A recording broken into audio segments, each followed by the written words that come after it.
Kung gusto mo na siya ay mababaliw sa kakaisip sa'yo, ay gawin mo ito sa higaan mo at paniguradong pakakaisipin kanya at hindi ka mawala-wala sa isipan niya. Basta itong ritual na ibabahagi ko sa inyo ngayon ay gawin sa mabuti at hilingin ng buong puso. Lalong-lalo na ikaw ay baliwala na ng mahal mo at nag-iba na ang pakikitungo ng mahal mo sa'yo. At itong ritual ay gawin mo bago ka matulog. Una, kumuha ka ng papel at panulat. Kumuha ka rin ng isang buo ng dahon ng laurel.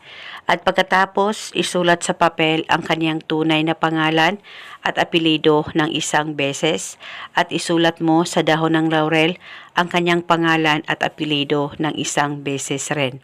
At pagkatapos mo nang masulat ito sa papel at sa dahon ng laurel, ay kumuha ka lamang ng pabango mo, mag-spray o magpataka ng kaunting pabango sa papel at sa dahon ng laurel.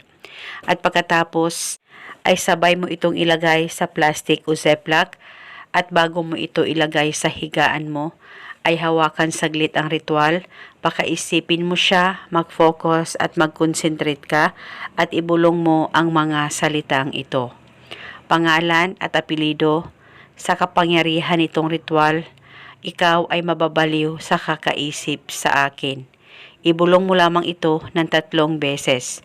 At pagkatapos ay pwede mo na itong ilagay sa higaan mo o di kaya sa ilalim ng unan mo.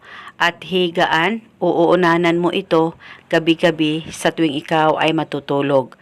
Kinabukasan, kung hindi ito safe sa higaan o sa unan mo, itago ito o pwede dalhin kahit saan ka man magpunta at ibalik lamang ito sa tuwing ikaw ay matutulog. At pwede mo ito bulungan paminsan-minsan kung may time po kayo. At paniguradong isa itong paraan para pakakaisipin ka sa lahat ng oras ng mahal mo, malayo o malapit man kayong dalawa sa isa't isa. Uunanan o higaan mo ito hanggang kailan mo gusto. At paniguradong mababaliw sa kakaisip sa'yo ang mahal mo. At eto muna sa ngayon, maraming salamat po sa panonood at hanggang sa susunod ko pong video, may God bless us all.